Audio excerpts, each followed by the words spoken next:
Hi everybody. Well, I've just finished cleaning the bike just after our Lincolnshire and Norfolk trip we had over the weekend. Just started raining, so I brought the bike in. Just want a little chat about filtering. It's a subject I've not touched on, and sort of was highlighted on the trip we've just done. So this is my thoughts on filtering. Let's have a look. So quite a short trip. We just did about 550 miles. Not as many miles as our normal Wales and Scotland trip, but it's a bit different. It held up or showed up a few roads I hadn't been on before, and some of the lads had not been around the Lincolnshire area much. So it was just as interesting, obviously a lot more flat, but picked up some good roads. The run that I hadn't done before from Willingham Woods, which is a popular biker haunt near Market Racing, down to Boston area, and we picked up what they call Bardney Bends. I think it's the B1225. I'll put a picture up there.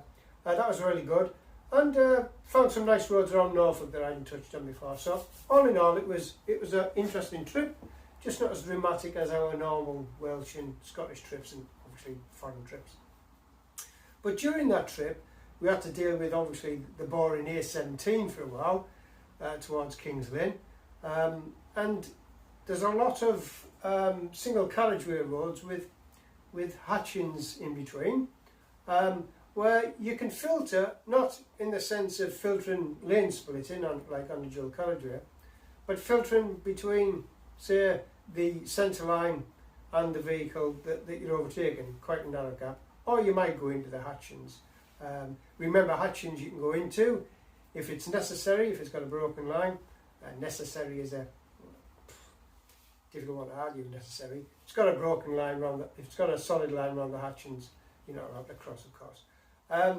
But just looking at that sort of scenario, what I found was that filtering in that regard around that area, the drivers were really good. They're really polite. Lots of them were moving over, and it was leaving lots of gap between their car and the hatching, so you didn't actually have to go into the hatching.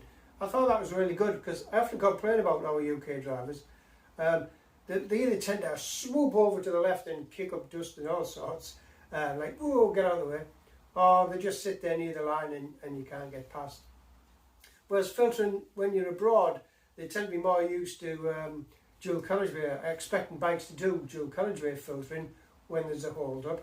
And they often have signs up on the gantries saying, right lane go to the right of it, left lane go to the left of it if it's busy, to allow emergency vehicles to lane split, if you want to use that term. So I'm quite happy filtering abroad, and I have no issue with it. Just common sense, really. I'm not going to go blasting down there. I'm just going to take it nice and steady. I'm watching out for the obvious things. But yeah, I'm quite happy to do it. And would I advise people to do it? Well, it's certainly going to help your journey. It certainly gives a big advantage to the motorbike. But just remember, some people won't like it, and some people won't get out your way. It's down to you to feel whether you're safe doing it. And with the panniers on, you obviously have to think. Twice when you have panniers, because particularly when you're cutting back in. Generally, with a rear far, this distance between mirror to mirror is about the same as the panniers. Panniers might be a bit wider, but remember, cars go in at the top, so where this is meeting the car sort of side windows, they tend to go in a bit, so cars are actually narrower at the top than they are at the waistline. But however, I did come down my drive with my panniers on coming back yesterday, which surprised me, because normally I'll take them off because I'm worried about scraping down the side of the wall. As you can see on that picture, it's a bit tight. But they managed to fit through all right. So you've got to bear in mind your panniers when you're filtering. But generally, I just take a cautious approach to it. Usual guidelines, I don't know, 10, 15 mile an hour quicker than the standing traffic or the moving traffic. They might be just crawling. Just keep your wits about you, really. Handy if you can get a local that comes up behind you with a noisy pipe. Sometimes I'll let him through and follow him.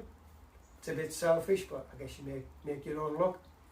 But be careful with that noisy pipe being helpful for filtering, because what you'll find is there's a lot of nervous drivers out there, and I've taught nervous drivers, and they do react in a strange way to noise. So whilst they might hear you coming, you might not get the reaction you want. Yes, they might see you, but if they hear you before they see you, they're likely to look round in shock. Car in front stops, and nervous drivers tend to swerve rather than brake. So just be careful with that, you know. That theory of, well, if I've got a loud pipe on it, it's safe when I'm filtering.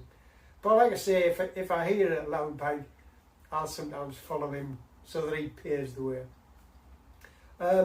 So I'm happy to filter on a dual carriageway if there's like a lane split thing going on, and I'm happy to filter if vehicles on single carriageways are moving across and allowing you to come past without actually going over the centre line. Again, just being careful that they are moving over for me and they're not just wobbling about. The other sort of filtering I tend to do, but be careful of, is not so much city filtering to the front of traffic lights, because I don't do a lot of city work really, but perhaps the roadworks where somebody's left a gap between where you should stop and where they stop.